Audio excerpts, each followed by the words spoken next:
रात के ठीक 12 बजे एक माँ अपने बेटे को कॉल करती है। फोन की घंटी बजती है। बेटा कॉल उठाता है। उधर से माँ की मासूम सी आवाज आती है, जन्मदिन मुबारक हो बेटा। उसकी आवाज में खुशी थी, दिल में प्यार भरा था और आंखों में नमी थी, क्योंकि आज उसका लाल 25 साल का हो गया था। माँ पिछले 1 महीने से इस दिन का इंतजार कर रही थी। उसने अपने हाथों से केक बनाया था। बस एक छोटी सी ख्वाहिश थी कि अपने बेटे को सबसे पहले जन्मदिन की बधाई दे। पर बेटे को नींद खराब होने का गम था। वो झल्ला गया और गुस्से में बोला, माँ क्या इतनी सी बात के लिए कॉल किया, नींद खराब कर दी, ये सुबह भी कह सकती थी। इतना कहकर उसने फोन काट दिया।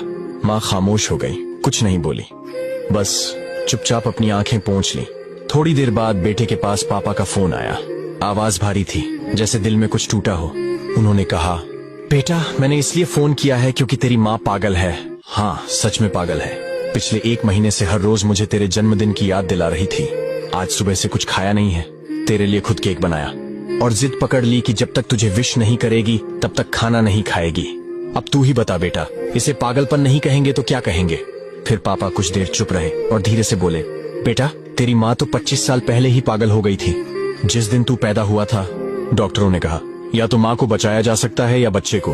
तेरी माँ ने एक पल भी नहीं सोचा, बस कहा बच्चे को बचा लो, मुझे कुछ हो भी जाए तो चलेगा। उसने मुझे कस्में देकर उस फॉर्म पर साइन करवाए जिसमें लिखा था अगर माँ को कुछ होता है तो डॉक्टर जिम्मेदार नहीं होंगे। अब सोच बेटा, जो औरत तुझे देखे बिना तेरे लिए मरने को तैयार हो गई, क्या उसे हम पागल नहीं कहेंगे। वो आज भी तुझसे उतना ही प्यार करती है जितना उस दिन किया था, पर तूने उसे झिड़क दिया बस एक कॉल के लिए, एक जन्मदिन की मुबारकबाद के लिए। इतना कहकर पापा ने फोन रख दिया। बेटा कुछ पल तक खामोश बैठा रहा, फिर उसकी आंखों से आंसू गिरने लगे। उसे एहसास हुआ कि वो जो कर रहा था वो सिर्फ गलती नहीं थी, वो एक गुनाह था। उसने कांपते हाथों से माँ बाप को कॉल किया। फोन उठते ही वो फूट फूट कर रो पड़ा। माँ भी कुछ नहीं बोली, सिर्फ इतना कहा, खुश रहो बेटा।